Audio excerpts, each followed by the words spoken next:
Pemirsa, memastikan arus lalu lintas Jalintim Palembang Jambi, khususnya di titik Simpang 3 Tugu Polwan berjalan lancar. Sejumlah petugas keamanan dari Polsek Betung dan juga TNI disiagakan untuk mengatur dan mengamankan situasi arus lalu lintas.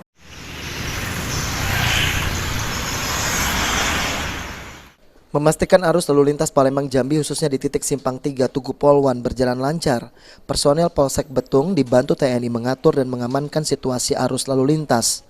Selain itu juga, kepolisian membuka posko pelayanan kesehatan bagi masyarakat yang tergabung dalam siaga Pospam Natal dan Tahun Baru. Ibtu Gunawan selaku Kapolsek Betung menjelaskan, selain mengatur lalu lintas, pihaknya juga tetap mengingatkan kepada warga tentang bahaya COVID-19 dengan membagikan masker.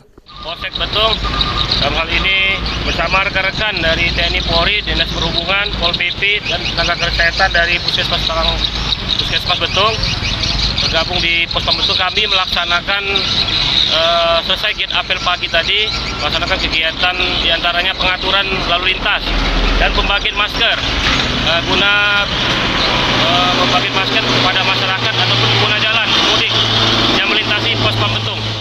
Sejauh ini arus lalu lintas selama momen liburan Natal dan Tahun Baru 2022-2023 di Jalan Lintas Palembang Jambi khususnya Kecamatan Betung Banyu Asin masih terpantau kondusif, ramai lancar. Sulaiman, PAL TV.